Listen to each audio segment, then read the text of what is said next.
আজকের এই ভিডিওটি আপনাদের সামনে তুলে ধরছে মাগুরা জেলার একটি চাঞ্চল্যকর ঘটনা। সকালে যৌথ বাহিনী, র্যাব এবং সেনাবাহিনীর সদস্যরা মাগুরা শহরের একটি বাড়িতে অভিযান পরিচালনা করে।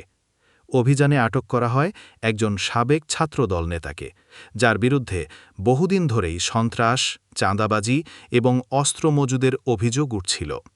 গোপন সংবাদের ভিত্তিতে এই অভিযান পরিচালনা করা হয় এবং অভিযুক্তের বাড়ি থেকে উদ্ধার করা হয় বিপুল পরিমাণ অবৈধ অস্ত্র, গুলি এবং কিছু মাদকদ্রব্য। উদ্ধারকৃত অস্ত্রের মধ্যে রয়েছে একটি বিদেশি পিস্তল, কয়েকটি রাইফেল, অসংখ্য গুলি ও ম্যাগাজিন। পাশাপাশি এক কক্ষে পাওয়া যায় বেশ কিছু ইয়াবা ট্যাবলেট ও গাঁজার প্যাকেট।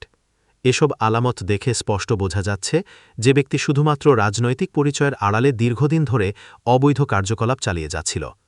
অভিযানের সময় এলাকার সাধারণ মানুষের মধ্যে চরম আতঙ্ক ছড়িয়ে পড়ে।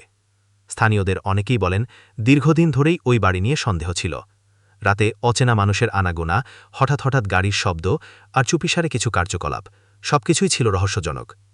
কিন্তু ভয় ও রাজনৈতিক প্রভাবের কারণে কেউ মুখ খুলতে সাহস পায়নি। আজ যৌথ বাহিনীর এই সাহসী পদক্ষেপে মানুষ একটু হলেও স্বস্তির নিঃশ্বাস ফেলছে। অভিযানের পরে আইনশৃঙ্খলা বাহিনীর পক্ষ থেকে জানানো হয়, অভিযুক্ত ব্যক্তি শুধু অস্ত্র ও মাদকের সঙ্গে নয়, আরও বড় কোনো চক্রের সঙ্গে যুক্ত থাকতে পারে, যার তদন্ত ইতিমধ্যেই শুরু হয়েছে।